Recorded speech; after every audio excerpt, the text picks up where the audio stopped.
جی دوستو، ایک پروفیسر صاحب ایک ٹرین میں سفر کر رہے تھے اور ان کے ساتھ ایک دیہاتی جٹ ٹائپ بندہ بھی آ کے بیٹھ گیا۔ پروفیسر صاحب نے سوچا کہ سفر کافی لمبا ہے، کیوں نہ کچھ ذہنی ایکسرسائز کی جائے اور گاڑی میں موجود جو لوگ ہیں انہیں بھی پتہ چل سکے کہ وہ کسی معمولی شخص کے ساتھ سفر نہیں کر رہے بلکہ ایک اعلیٰ تعلیم یافتہ پروفیسر کے ساتھ وہ سفر کر رہے ہیں۔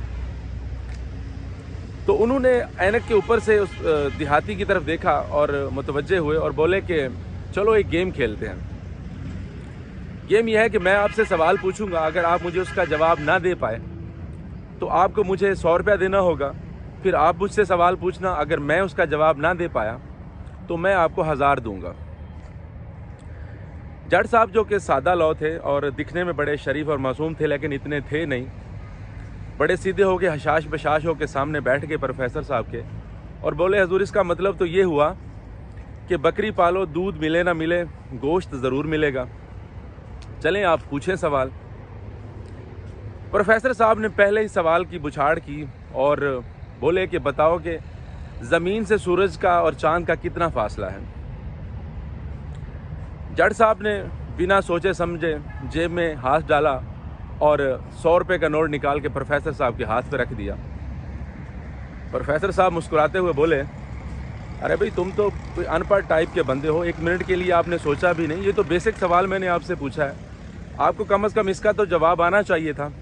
اور اگر آپ کو نہیں آتا تھا تو آپ ساتھ بیٹھے لوگوں سے مشورہ لے لیتے، کم از کم آپ کو تھوڑا سوچنا چاہیے تھا، آپ نے فوراً اپنی ہار مان لی، یہ کوئی اچھی بات نہیں ہے۔ یہ ساری باتیں اپنا نالج جھاڑنے کے بعد اب کیونکہ اس جٹ صاحب کی باری تھی، اب انہوں نے سوال کرنا تھا اور جٹ صاحب نے پھر سوال رکھا۔ وہ کہتے ہیں پروفیسر صاحب مجھے میرے سوال کا جواب دیں کہ وہ ایسا کون سا جانور ہے جب وہ پہاڑ کے اوپر چڑھتا ہے تو اس کی 3 ٹانگیں ہوتی ہیں لیکن جب وہ اتر رہا ہوتا ہے تو پھر اس کی 5 ہو جاتی ہیں۔ جیسے ہی پروفیسر صاحب نے یہ سوال سنا تو پروفیسر صاحب کے دماغ کی بریکیں فیل ہو گئیں۔ انہوں نے اپنا سارا علم جو پڑھ رکھا تھا، جغرافیہ، سائنس، جو سائنٹیفک نام اس کو یاد تھے جانوروں کے، ان سارے کو گھما کے دیکھا لیکن اس کے ذہن میں ایسا کوئی جانور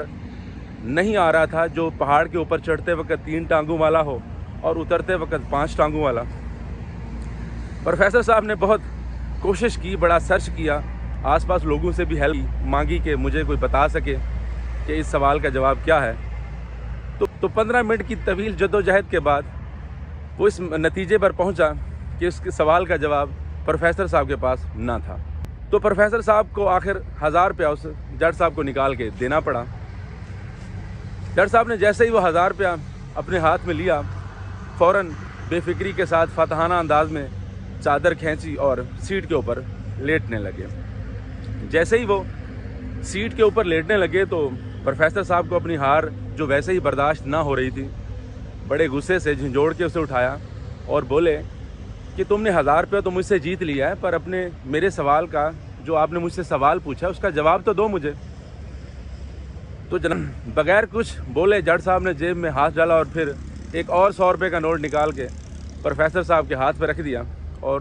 بنا کچھ بولے خاموشی سے سو گیا۔ اور گاڑی میں موجود سب لوگ پروفیسر صاحب پہ ہنس رہے تھے اور جٹ صاحب پھر آرام سے سو گئے اور پروفیسر صاحب نے اپنا بقیہ سارا سفر جو ہے ٹرین سے باہر گرینری دیکھ کر گزارا۔ جی دوستو، آپ کو بات سنانے کا مقصد یہ تھا کہ ہمارے بہت سے دوست احباب جو کافی پڑھے لکھے ہوتے ہیں، PhD ہیں اور کافی کچھ کر رکھا ہوتا ہے، اور ہر جگہ بیٹھ کر وہ اپنا نالج جھاڑنے کی کوشش کرتے ہیں اور کم پڑھے لکھے لوگوں کے اوپر اپنا رعب جمانے کی کوشش کرتے ہیں۔ تو ان سے میری یہ گزارش ہے کہ دوستو آپ کے اندر نالج ہے، آپ کوشش کریں کہ وہاں پہ استعمال کریں جہاں اس نالج کی ضرورت ہے۔ ہر جگہ اپنے آپ کو اتنا پڑھا لکھا شو کرانے کی اور اپنا ڈگریاں جتانے کی ضرورت نہیں ہوتی، اور اپنا نالج وہاں پہ دکھائیں جہاں اس کی اشد ضرورت ہے، تاکہ آپ کا سفر بھی پروفیسر صاحب کی طرح خراب نہ ہو۔ امید کرتا ہوں آپ کو میرا ولاگ پسند آیا ہوگا۔ جڑے رہیے گا موٹیویشن ود افتخار بڑیچ۔ اللہ حافظ۔